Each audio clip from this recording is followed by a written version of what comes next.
Good morning, ma'am. Stand up and let us pray.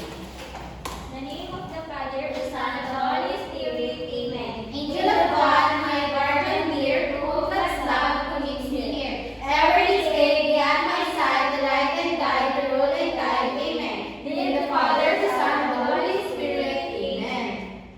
Stand up. I sit down. Thank you, ma'am. So before we start our discussion, let me check attendance. So Mary, Present po. Cyril, Present po. Gladys. Present po. So who can still remember the topic yesterday? Mary? Ma'am, it's about Very good. So I have activity here. So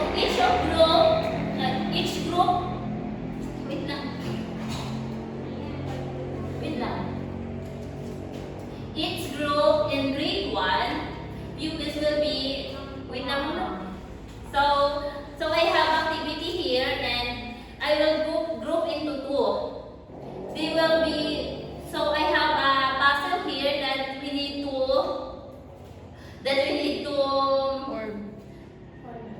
you need to form the word. So this one is group 1 and group 2.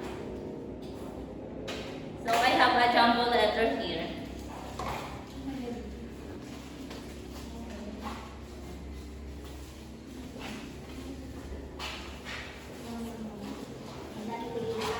okay.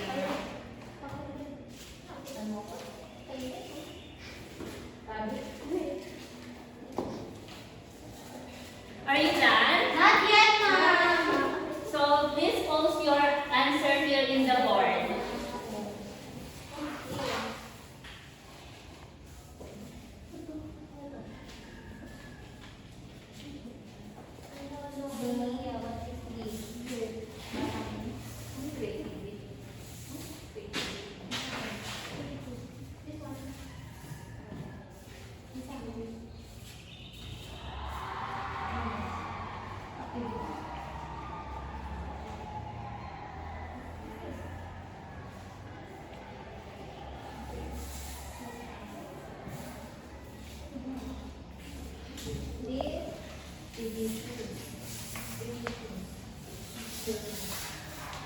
So please post your answer here in the board.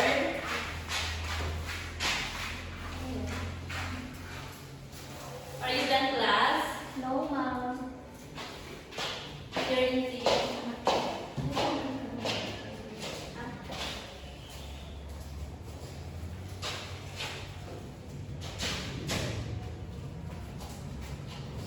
Where is the tape? here.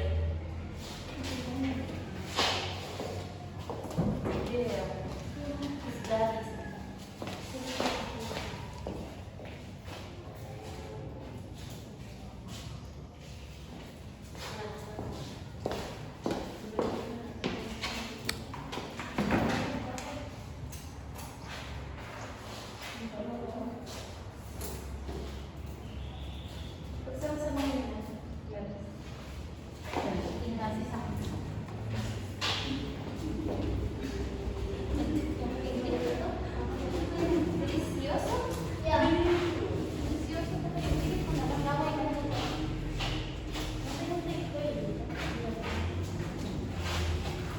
Where is the tape? Kasi here may tape. Ang tawag ko.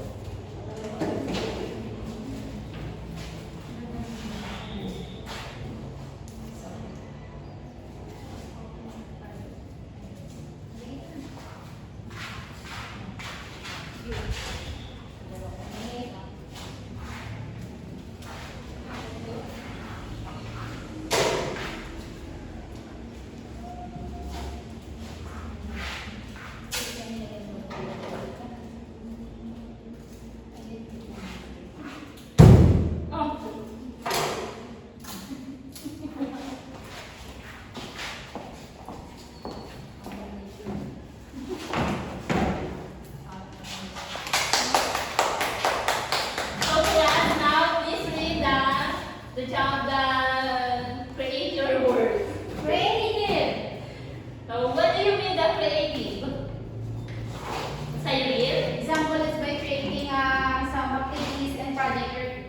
gonna do is to have a creative things. Very good. So now delicious. Are you familiar with the word of delicious? Yes, ma'am. Also, what do you mean word of delicious? When you taste some food or any Yummy. anymore. Yummy. Again? What is your answer? When you taste some foods, ma'am, if it is delicious or not, whatever. Very good. So what do you notice? What did you notice the activity? Say it. Giving the examples po ng mga bagay-bagay. Very good. So are you familiar with the word of this description? The word? Yes, ma'am. Why? I read some in the... Stand up. Nabasa ko po siya minsan sa Facebook. Okay. Now,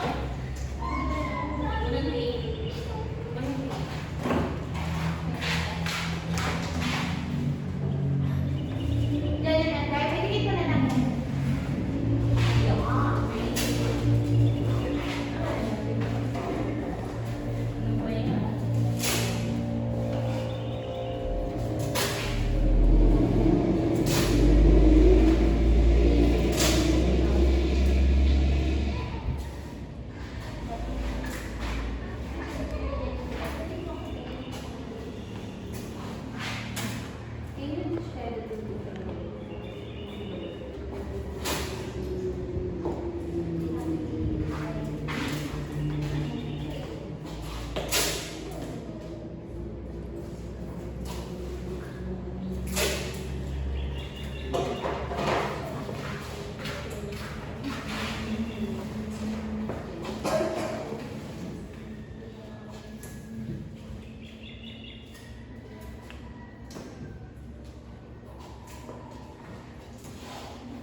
so now can you describe the two picture on the board? Say it again. The first picture on the board was baby is happy, and the second picture on the board was that baby crying.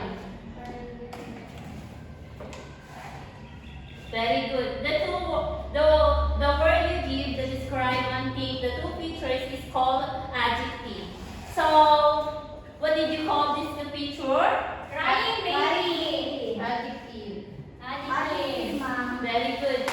They describe a noun or pronouns. They tell how things look, feel, think, sound, and smell. So now give me an example. The feel. So now what did you feel right now? Ma'am, I'm happy. Very good. Now can you give this example like a taste? So when you have a kalabasa, what is the taste here? Yummy. Yummy. Delicious. Very good. So the sounds. What is the example of sounds?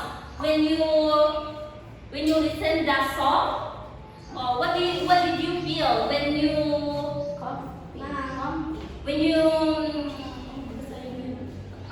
say it? When I hear the songs I played it, I feel like comfy. So what is your favorite song? Celos. Oh, very good. Here are an example of adjective. So look. So what do you mean look? Say it again. But I'm meaning of the look is by seeing other people. So what is example of look? Give me one example. When I see pretty girls. Very good. So look is when you see the red, fat, pretty, and shiny. So feel. So what do you mean feel? When you feel angry, sad. So what is your favorite feel? Say it again. Mom for me is happy Why?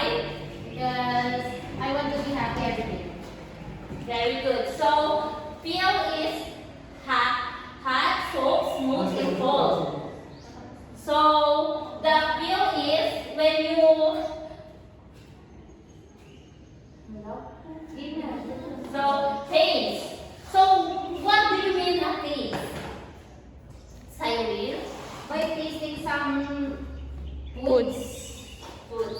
So, what is your favorite foods? burger. Very good. So, sounds. So, what do you mean sounds?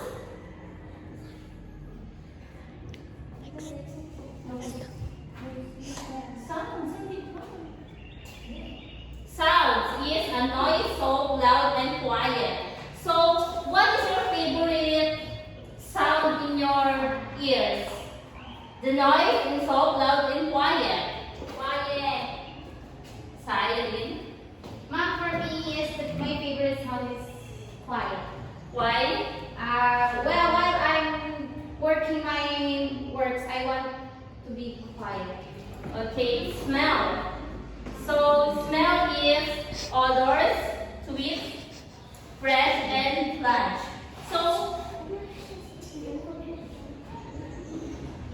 So aside from example, can you give me adjective words based on the place, things, people, or object? That is, can you give an example? Crying sound is quiet. People, The people po ay pretty. things, Things is bored. object.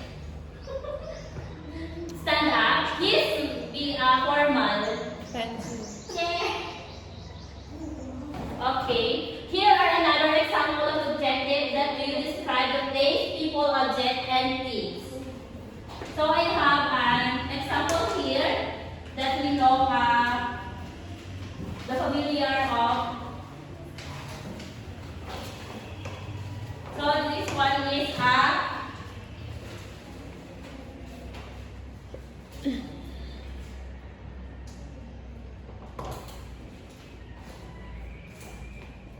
that can you read this? People. Kind, happy, kind, funny. So this is an example of people when we said that happy, kind, and funny. And this one is Place. place. Big, green, beautiful. And this one is object. Shiny and woody. Water. Woody. And this one is elastic. Green, soft, and sweet. So before and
So good day, grade 2. Good day, ma'am. What do you notice in the encircle of word? May giving example of This one is a flag. So, what is the color of flag? The Philippines flag. red, yellow, and white.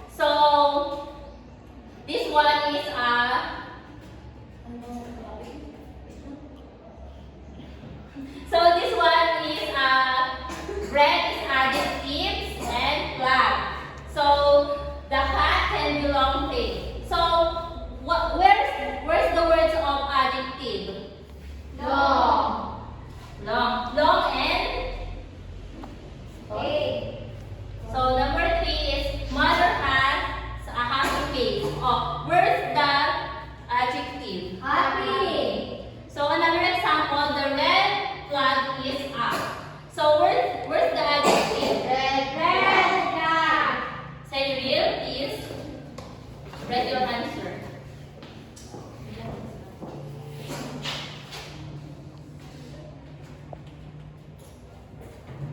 Very good, Cyril.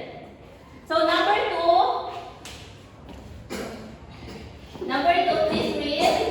Gladys. The leaves are green. So where's the adjective? Green and leaves. Stand up and write your answer.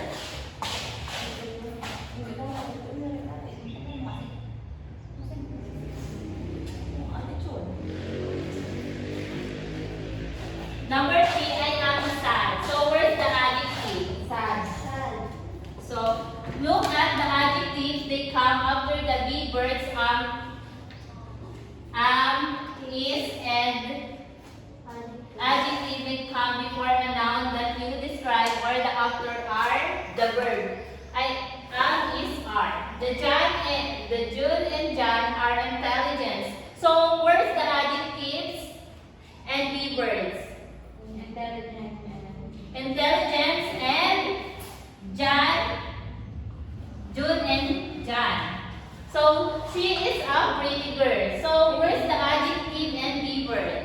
Pretty. Pretty. So what is the adjective in the sentence? So class, what is the adjective again? Cyril?